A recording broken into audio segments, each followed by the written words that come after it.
네, 여야 중진들이 단판 승부를 펼치는 하이킥 정상회담. 오늘은 두 분 릴레이로 만나봅니다. 먼저 윤상현 국민의힘 의원 전화로 연결돼 있습니다.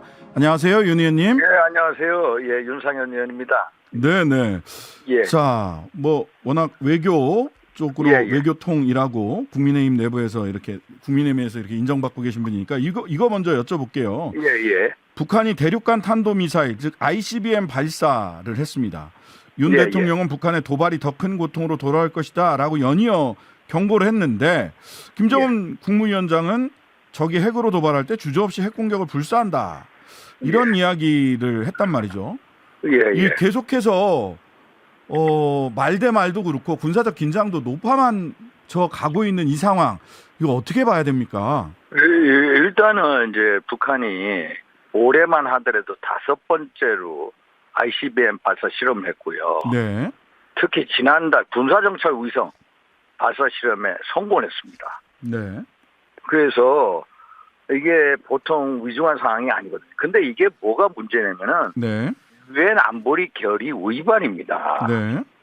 북한이 도발을 하고 안보리 결의 위반이기 때문에 대통령 입장에서 도발이 더 큰 고통으로 올 거다라고 경고 메시지를 낸 거고요. 네. 그러니까 이제 김정은 위원장은 또 핵 도발 시에 주저없이 핵 공격하겠다 했는데 우리가 핵 도발을 한다. 그거는 제가 오늘도 신원식 장관한테 여쭤봤습니다만 네. 그거는 가능성 제로입니다. 제로. 그래서 이제 일종의 이제 마을 공포탄을 쐈는데 이게 소위 말해서 우리는 어떤 대통령 입장에서 국가원수 입장에서 북한의 도발에 당연히 원칙적인 대응을 한 거다. 네네. 그런데 이게 마치 우리의 강경 대응이 뭐 북한의 도발을 유인한다. 이런 식으로 오해돼서는 안 된다. 이게 계속 유엔 안보리 결의 위반을 하고 국제사회가 쏘지 못하게끔 계속 우려를 표명하는데도 계속 핵 강성대국을 향해서 질주를 하거든요. 네. 북한의 도발이 근본적인 원인이다. 그거에 대해서 우리는 기본적인 방침을 얘기하는 거거든요. 그거에 이제 그게 아이스컬레이트 돼가지고 이제 또 김정은은 또 한마디 거들고 물론 우리가 핵 도발할 염려는 전혀 없습니다. 근데 이제 국민들은 원칙적 대응은 뭐 원칙적 대응대로 하더라도 이 그 군사적 긴장이 높아지는 게 불안하단 말이죠. 이 불안감은 좀 해소시킬 수 있는 방안 이건 뭐가 있을까가 사실은 국민들은 더 궁금한 것 같아요. 예, 군사적 긴장을 완화시켜야 되죠. 당연히 우리는 북한의 핵 소위 말해서 무력 고도화에 대해서 맞서서 우리 나름대로 한미일 연합방위 전력을 굳건히 하는 동시에 또 기회가 있으면은 북한에다가 담대한 구상을 설파하고 또 여차하면은 북한하고 어떤 물밑 접촉도 해야 된다. 그걸 통해서 어떤 현재 긴장 완화 국면을 타개할 방법을 우리도 강구해야 된다. 이 필요성이 있습니다. 그런 방면에서 우리도 다 노력을 하고 있다라는 말씀을 드립니다. 노력을 하고 있습니까? 그런 부분들이 좀 국민들이 좀 피부로 느낄 수 있으면 좋겠다라는 바람을 가지고 있을 것 같고요. 자, 오늘은 아무래도 한동훈 비대위원장 26일 날 정식으로 전국위원회를 거쳐서 위촉이 된다고 하는데 여당의 이순신이 될 거다. 이런 그 이야기.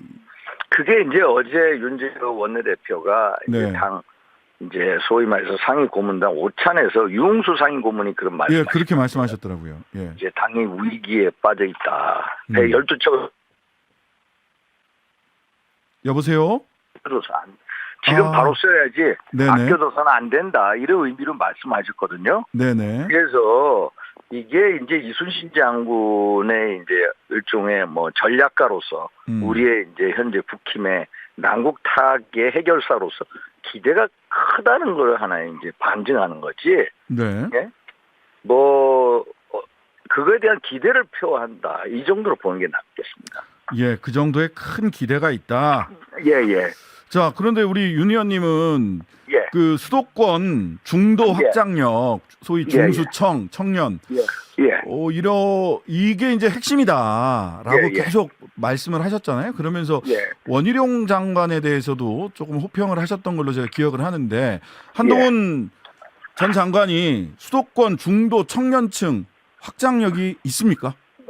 그게요. 가장 중요한 거는 비대위원장의 첫째 조건이 대통령하고의 확고한 신뢰 관계고요. 네. 그리고 이제 대통령하고의 그 신뢰 속에서 민심의 이 쓴소리를 과감없이 전달해야 되고요. 네. 그리고 소위 말해서 내년 총선 승리에 이제 바로 밑에는 수도권이거든요. 네. 수도권 승리 전략자인데 물론 이제 아직까지 이제 정치 경험이 없다 보니까 우리가 보완을 시켜야죠. 근데 오늘 퇴임하면서 퇴임사에 보면은 이제 서민 약자 편에 서서 한번 일해보고 싶었다라는 뜻을 피력하지 않았습니까? 네.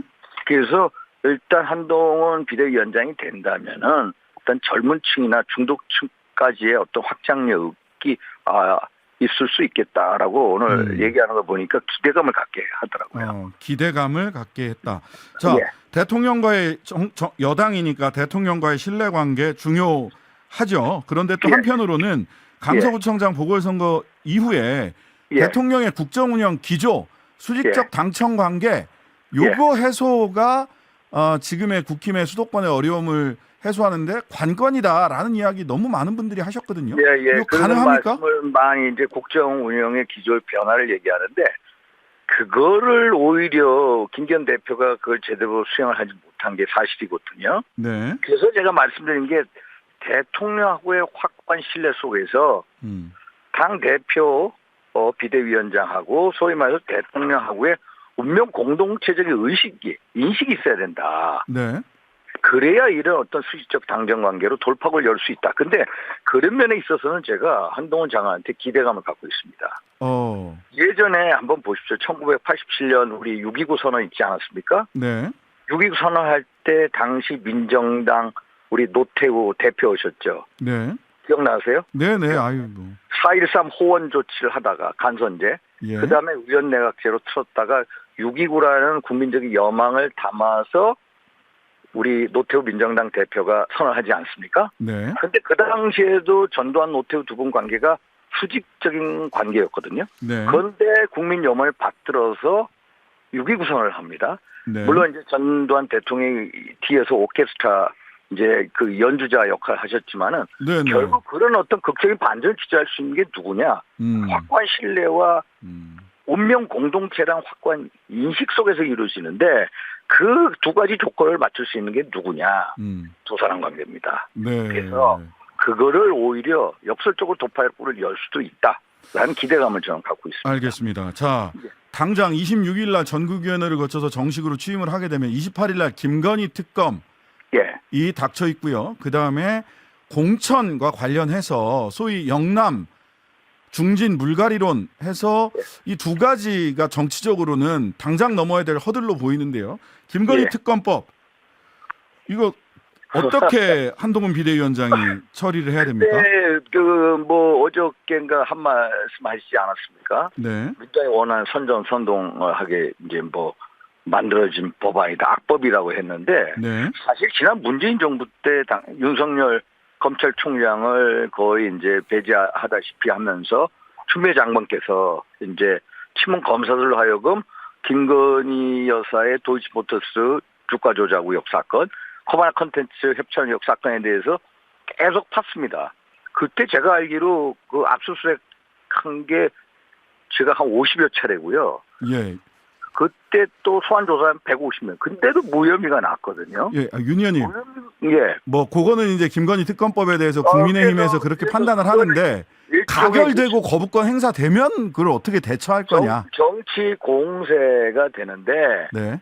이제 사실 김건희 특검법에 대해서 뭐 어떤 그 영남 물갈이하고 상관없이 네. 기본적으로 이거는 말이 안 되는 법안이라는 것을 물갈이 대상이 있든 물갈이 대상이 없든 똑같은 인식을 갖고 있습니다. 이거는 민주당의 총선 전략에서 나온 정치 공세의 일환이기 때문에 네. 이것에 대해서 뭐 받자 하는 분은 거의 뭐 몇 사람 없습니다. 당내 분위기가. 그래서 네. 공천을 뭐 탈락했다, 물갈이에 희생이 됐다 해가지고 이거를 뭐 거부권 행사에 뭐 이제 야당에 동조한다, 그거는 거의 있을 수 없다라고 보고 있습니다. 네, 그러면 지금 윤 의원님 말씀은 한동훈 비대위원장이 대통령에게 거부권 행사 건의하고 그다음에 제의 요구 왔을 때도 뭐 제 요구 왔을 때 이제 우리가 거부하지만은 물론 예. 이제 그 특검 법안에 대해서 여러 독소조항이 많은 걸 보시잖아요. 네. 그러면 특검의 예를 들어서 시기라든지 내용이라든지 아마 추천 권한이라든지 이런 거에 대해서 여야 협의를 한번 해볼 수도 있고 솔직히 이게 총선 특검이거든요. 총선을 대한 특검이기 때문에 총선 이후에 한번 여야가 서로 협의해서 한번 돌파구를 열 수도 있다. 그럼 야당 이재명 대표를 비롯한 야당 의원들에 대한 수사는 어떻게 되는 겁니까? 야당 의원들에 대한 수사는 예. 그럼 원래 정해진 순서대로 오고 있잖아요. 지금 그 송영길 대표 돈 봉투 의혹 사건 이거는 벌써 몇 개월 전에 시작한 사건 아닙니까? 알겠습니다. 그렇죠? 예. 네, 알겠습니다. 야당 의원에 대한 수사는 정해진 수순에 따라서 하고 김건희 특검은 총선 뒤로 미루자라고 하는 이야기인데 알겠습니다. 이 민주당 이야기 바로 들어보도록 하겠습니다. 예, 지금까지 윤상현 국민의힘 의원이었습니다. 하루 종일 기다려지는 진짜 시사. 평일 저녁 6시 5분 신장식의 뉴스 하이킥.